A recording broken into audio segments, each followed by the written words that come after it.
Shalom Bapak Ibu Saudara yang dikasihi Tuhan, selamat pagi, selamat beribadah.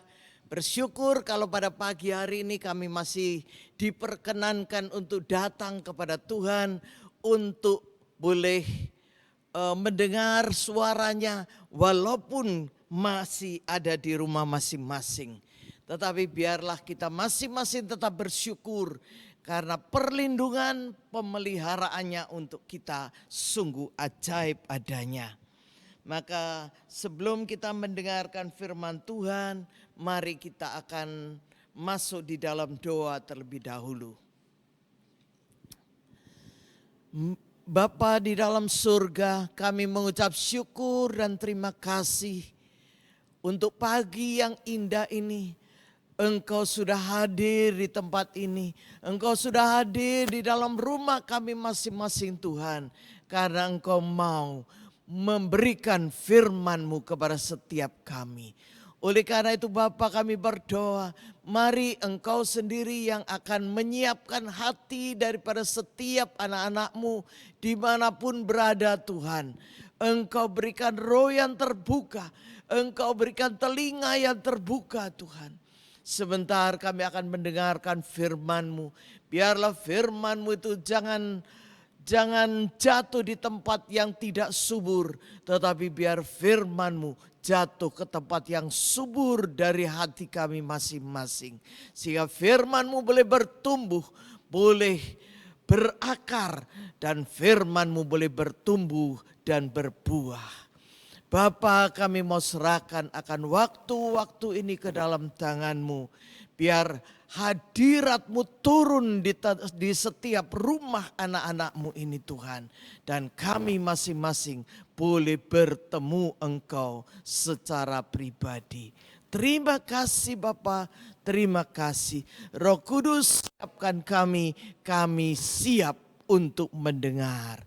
Biar Engkau sendiri yang akan bukakan firman Tuhan bagi setiap pribadi. Terpuji nama-Mu Bapa, di dalam nama Yesus kami mengucap syukur. Amin.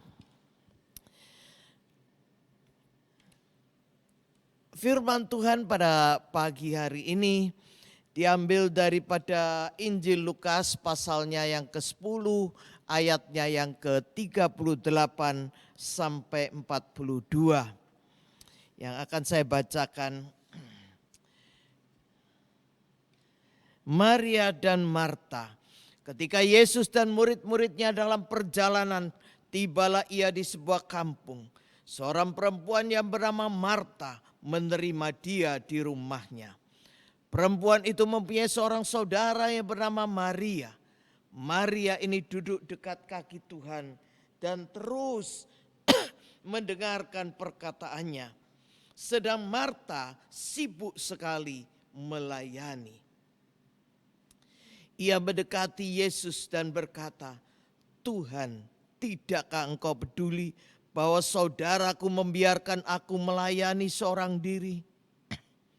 Suruhlah dia membantu aku. Tetapi Tuhan menjawabnya, Marta, Marta, engkau khawatir dan menyusahkan diri dengan banyak perkara.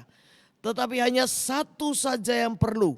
Maria telah memilih bagian yang terbaik yang tidak akan diambil daripadanya. Sampai sekian pembacaan firman Tuhan. Berbahagialah kita yang bukan hanya mendengar, tetapi mau melaksanakan firman Tuhan di dalam kehidupan kita sehari-hari. Nah Bapak Ibu Saudara yang dikasihi Tuhan.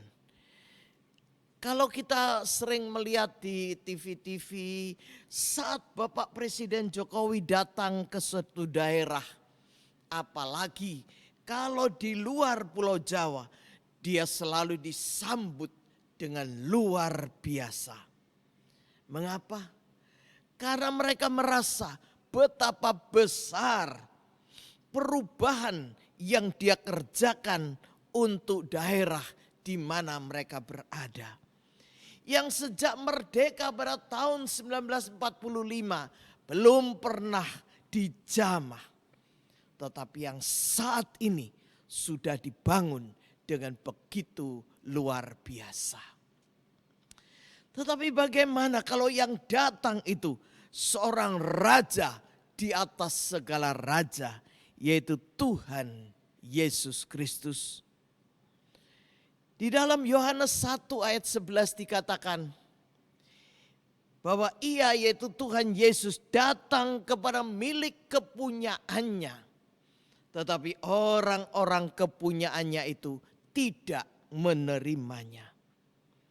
Bukankah ini sangat menyedihkan sekali? Dia yang raja di atas segala raja, tetapi tidak diterima. Bagaimana dengan kita? Pernahkah kita masing-masing menolak dia? Dan kalau pun kita pernah menolak dia, mari kita mau bertobat. Jangan sekali-kali kita menolak dia maupun kehendaknya. Karena dia datang bukan untuk mencari keuntungan. Dia datang bukan untuk kepentingannya sendiri. Dia datang karena dia mau memberikan yang terbaik untuk kita masing-masing. Dia datang untuk kepentingan manusia yang berdosa, yang seharusnya patut dihukum dan dibuang ke dalam neraka. Dia ingin menyediakan keselamatan untuk kita masing-masing. Tetapi di dalam ayat 12 dikatakan, tetapi semua orang yang menerimanya diberinya kuasa menjadi anak-anak Allah. Yaitu mereka yang percaya dalam namanya. Nah, dalam bacaan kita tadi, Tuhan Yesus sedang berada di sebuah kota kecil yang bernama Betania, di mana tinggal 2 orang saudara perempuan yang bernama Maria dan Marta. Kedua saudara perempuan ini merupakan saudara dari Lazarus yang dibangkitkan Tuhan dari antara orang mati. Nah, di kota ini berbeda dengan beberapa kota yang lain. Tuhan Yesus diterima dengan baik di tempat ini.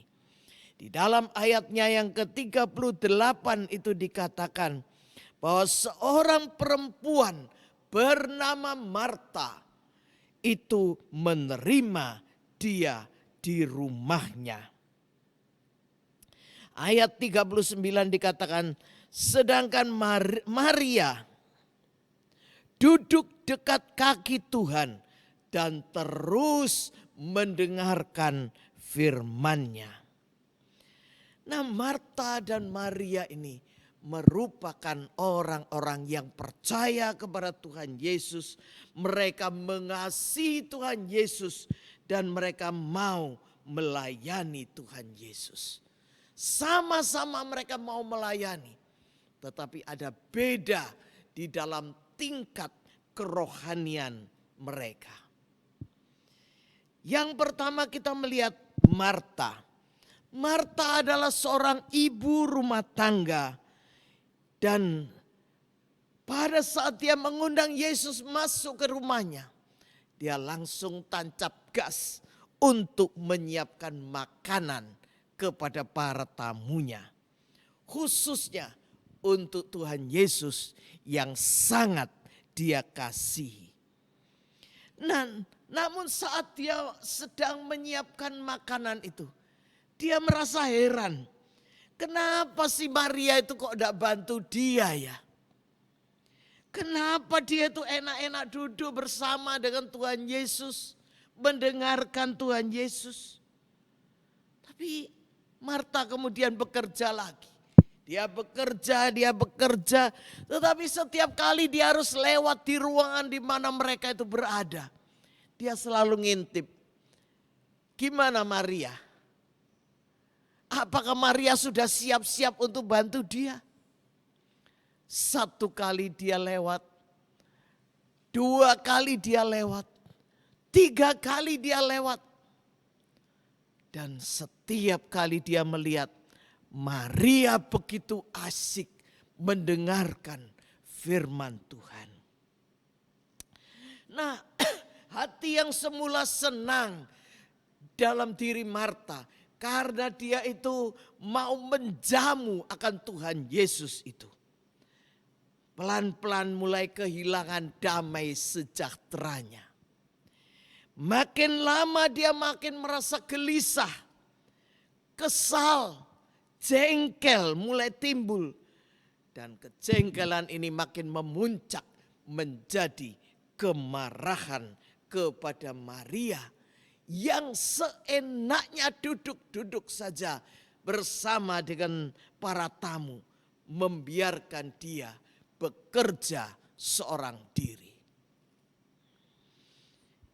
Dalam hati dia berkata, enak-enak saja dia duduk-duduk. Dan dia itu dengar-dengar firman, dengar-dengar cerita Tuhan Yesus. Dan kedua dia kemudian berpikir, tapi kenapa ya? Kenapa Tuhan Yesus membiarkan Maria untuk duduk di sana? Mengapa Tuhan Yesus tidak menyuruh Maria membantu aku? Masa Tuhan Yesus gak tahu bahwa banyak pekerjaan yang harus aku lakukan?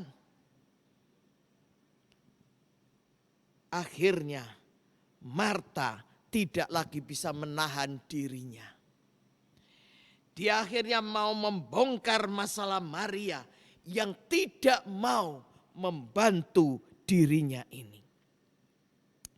Dan dia ingin menarik rasa simpati dari orang-orang yang ada itu terhadap dirinya yang selama ini bekerja sendiri tanpa dibantu oleh Maria. Itu sebabnya dia tidak mau ngomong sama Maria pelan-pelan, ayo Maria bantu aku. Ya enggak, dia tidak mau ngomong sama Maria. Dia datang kepada Tuhan Yesus. Dia mau pakai Tuhan Yesus agar Maria mau membantu pekerjaannya. Dia mau agar semua orang tahu bahwa selama ini yang bekerja sendiri itu dia. Maria cuma enak-enakan aja.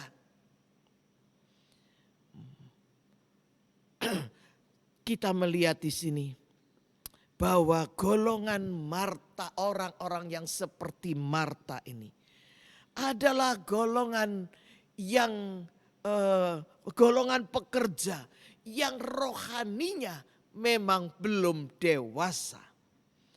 Mereka itu menuntut diakui bahwa mereka itu berjasa di dalam pelayanan. Mereka masih menjadi orang-orang yang masih ingin dipuji, ingin dibela. Golongan ini tidak punya prioritas. Mereka tidak sadar akan kesalahannya sendiri. Tetapi mereka pandai menunjuk-nunjuk orang-orang yang dianggapnya salah. Bahkan golongan ini berani menunjuk dan menyalahkan Tuhan. Di dalam ayat 40, Marta berkata, Tuhan, tidakkah engkau peduli bahwa saudaraku membiarkan aku melayani seorang diri? Suruhlah dia membantu aku. Bukankah juga seringkali kita itu menyalahkan Tuhan? Tuhan, kenapa ini harus terjadi Tuhan? Kenapa kau izinkan musibah ini menimpa aku? Ingat, Tuhan itu tidak pernah salah. Mari kita belajar untuk menutup mulut kita daripada kita buka untuk menyalahkan Tuhan. Kalau kita lihat di dalam Amsal pasal 10 ayat yang ke-19. Di situ kita membaca, Amsal 10:19 di situ dikatakan, di dalam banyak bicara pasti ada pelanggaran, tetapi siapa menahan bibirnya berakal budi. Di sini kita melihat orang yang banyak bicara dikatakan akan ada banyak pelanggaran. Oleh karena itu, biarlah jangan sembarang kita menuding orang, kita menyalahkan orang. Tetapi biarlah kita itu berhikmat dan diam. Nah, golongan pekerja yang kedua kita temui di dalam diri Maria. Golongan ini adalah golongan orang-orang yang sudah dewasa secara rohani. Orang-orang ini adalah orang-orang yang mempunyai prioritas. Nah, bagi Maria mendengarkan firman Tuhan itu jauh lebih penting. Rohnya itu sedang lapar dan haus akan kebenaran. Dan rohnya ini ingin dipuaskan. Itu sebabnya dia itu duduk di bawah kaki Tuhan, duduk di dekat kaki Tuhan, mendengarkan firman Tuhan. Karena firman Tuhan itu begitu menyegarkan bagi dia. Firman Tuhan itu menyebabkan dia kenyang. Firman Tuhan itu menyebabkan dia itu menjadi puas. Itulah Maria. Mazmur 46 ayat yang ke-10. Di situ dikatakan, diamlah dan ketahuilah bahwa akulah Allah. Diamlah dan ketahuilah bahwa akulah Allah. Saat Maria itu duduk di bawah kaki Tuhan Yesus, rohnya itu ada di dalam keadaan diam, tenang, hening.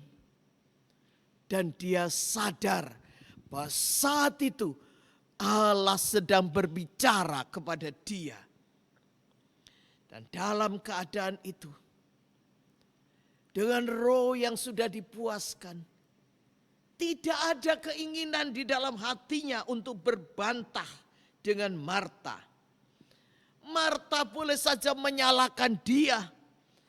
Marta boleh saja menjelek-jelekkan dia di hadapan para tamu dan semua yang ada. Tetapi hati yang sudah dipuaskan ini akan tetap tenang. Hati itu tetap diam. Dia sudah puas dan dia tidak akan bisa digoyahkan oleh kata-kata Marta. Betapapun menyakitkan kata-kata itu. Tidak ada daya untuk melawan. Tidak ada keinginan untuk menjawab tudingan daripada Marta itu.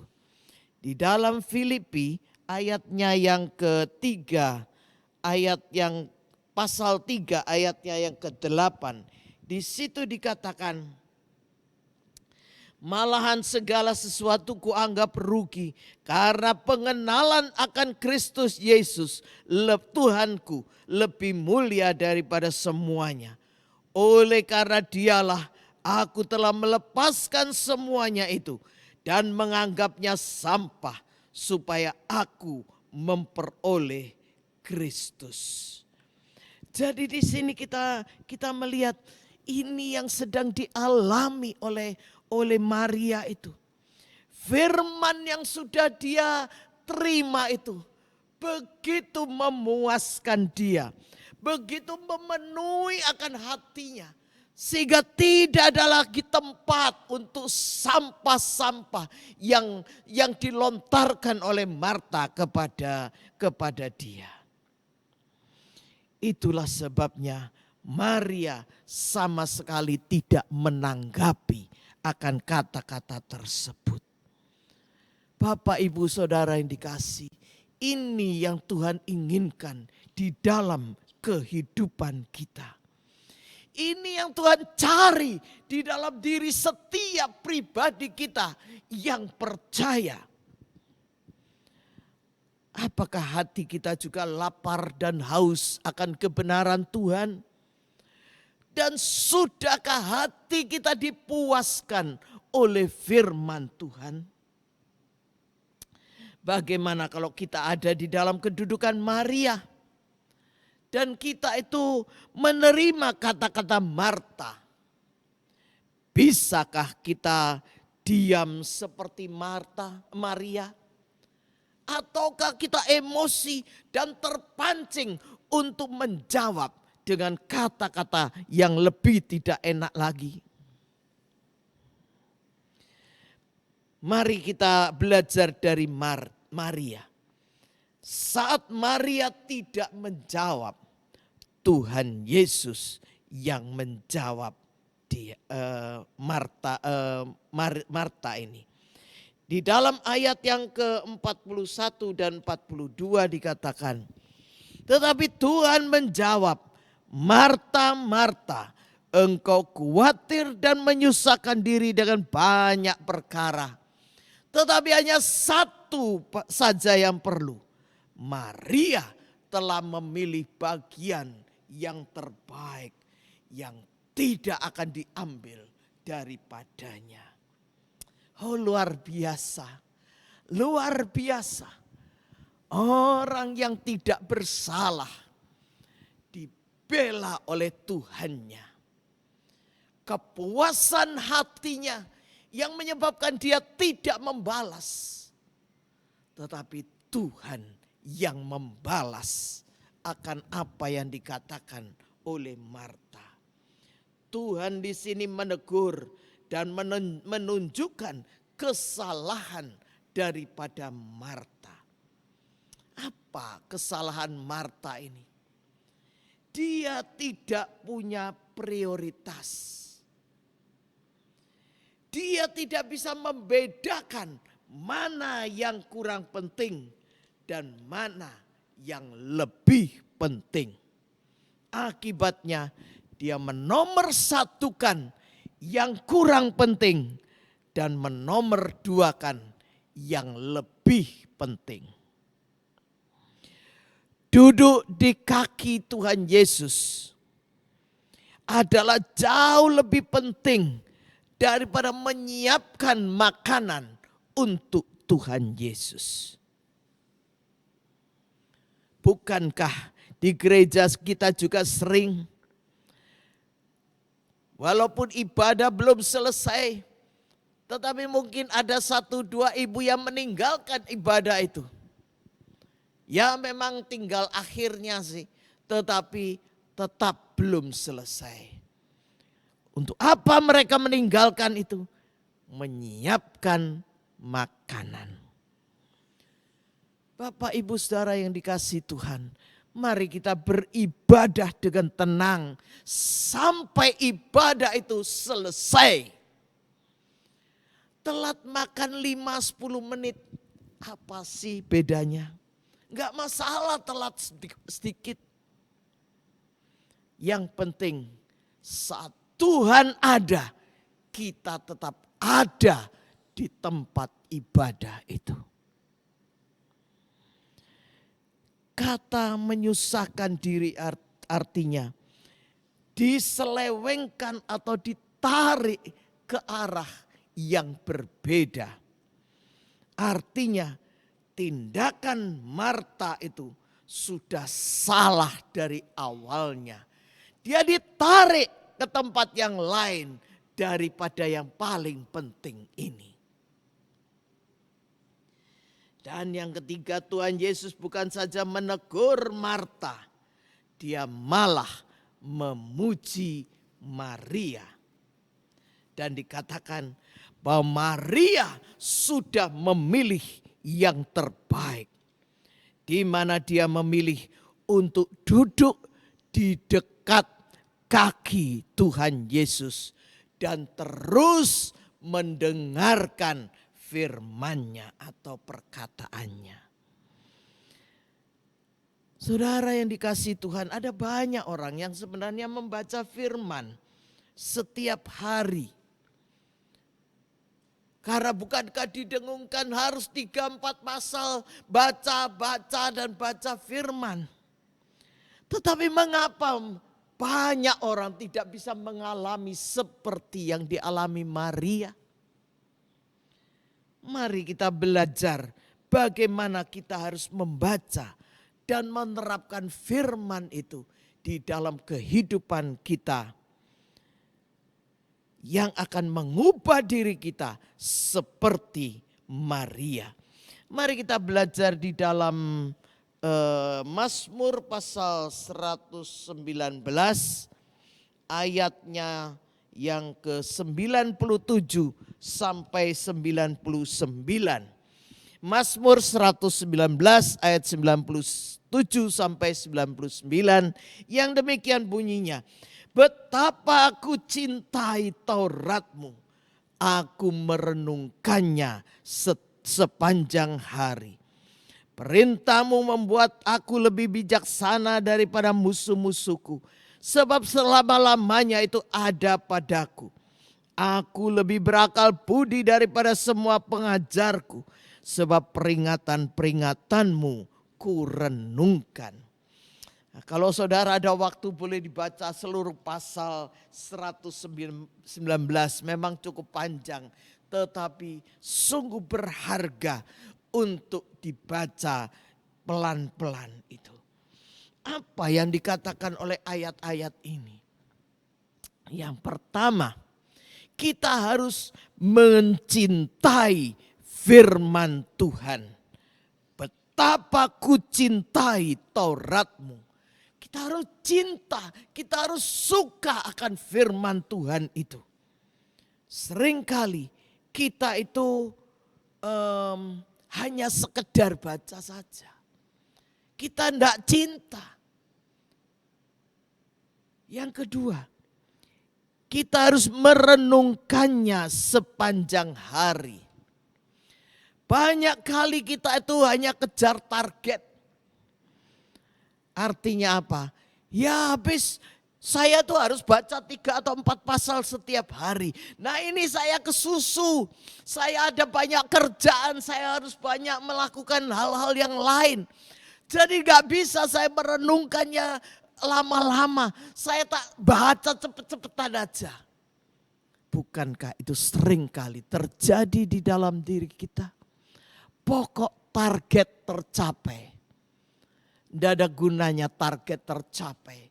Kalau firman tidak berbicara kepada kita, maka percuma target tercapai. Oleh karena itu dikatakan, mari kita mau merenungkan firman itu sepanjang hari. Merenungkan bukan saat itu aja. Tetapi dikatakan merenungkan sepanjang hari. Luar biasa.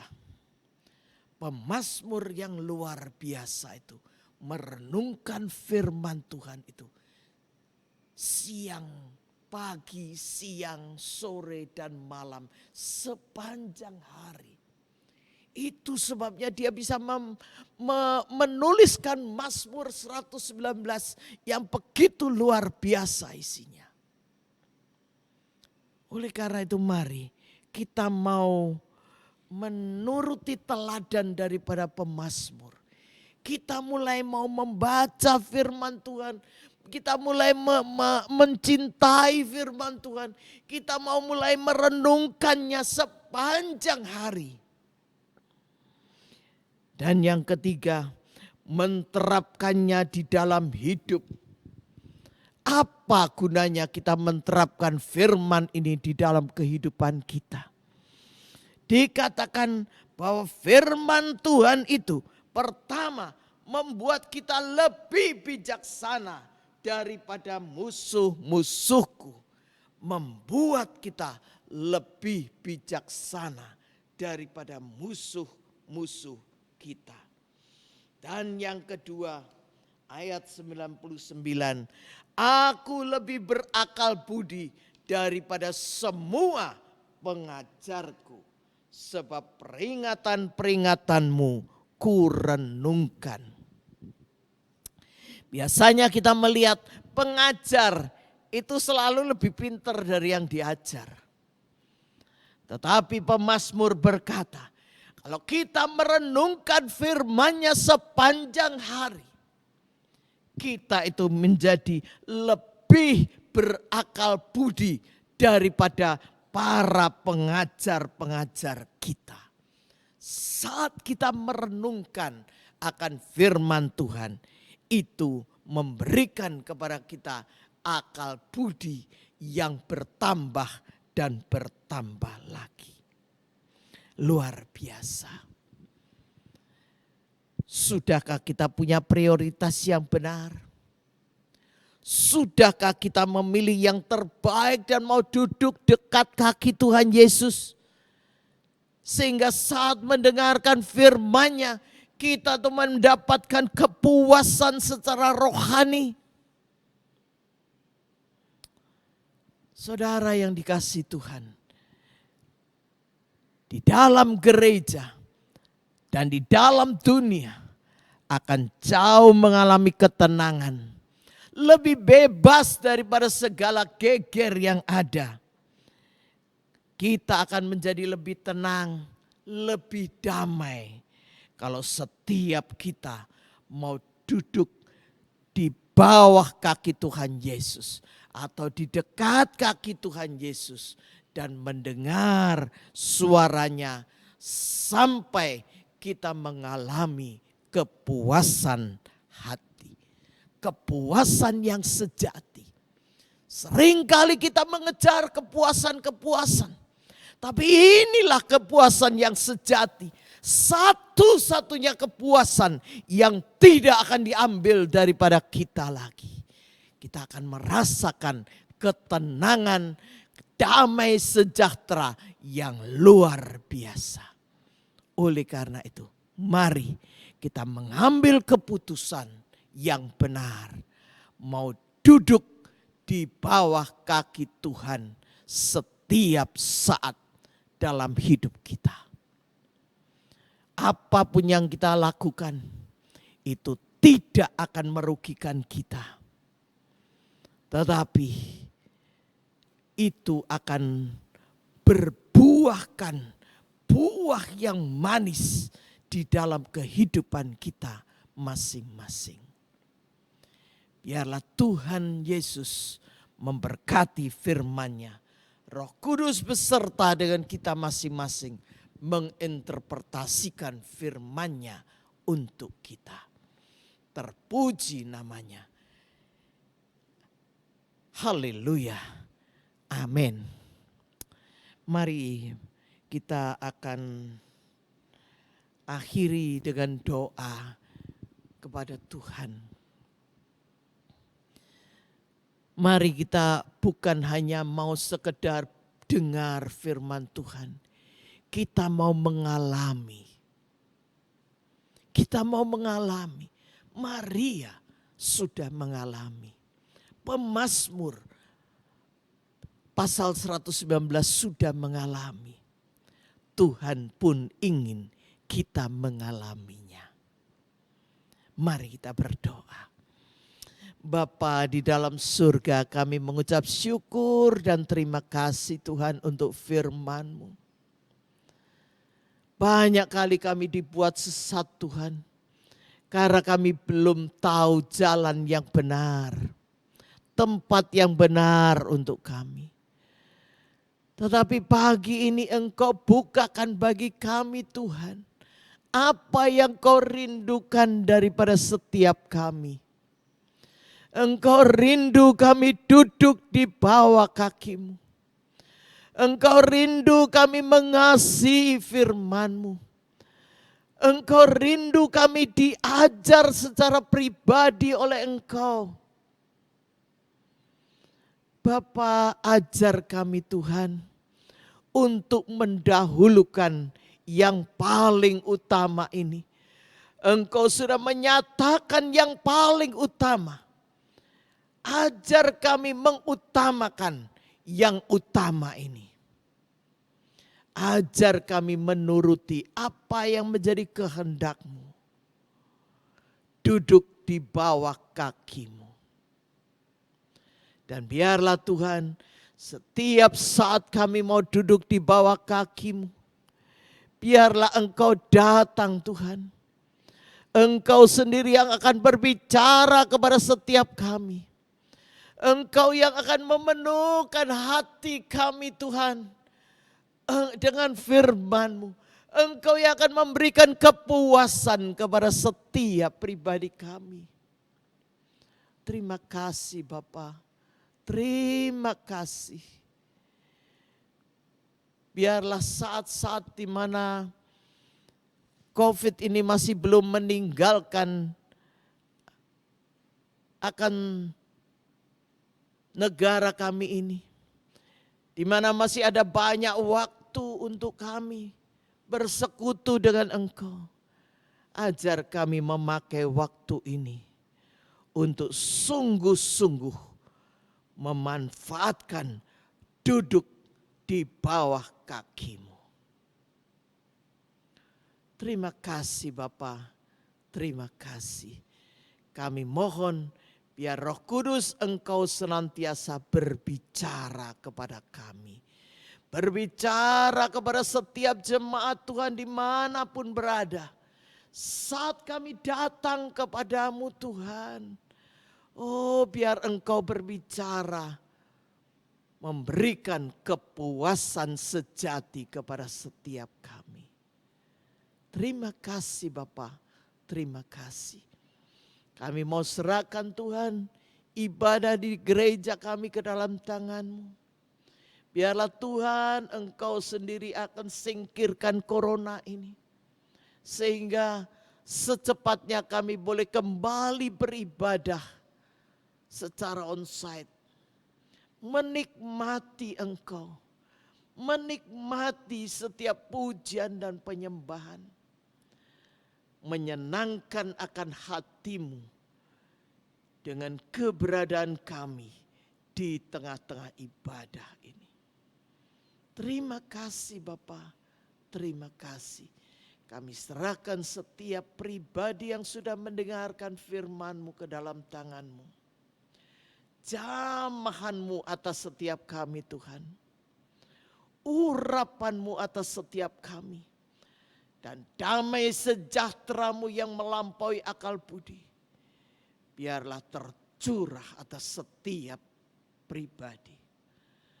Terpuji nama-Mu Bapa. Terpuji nama-Mu.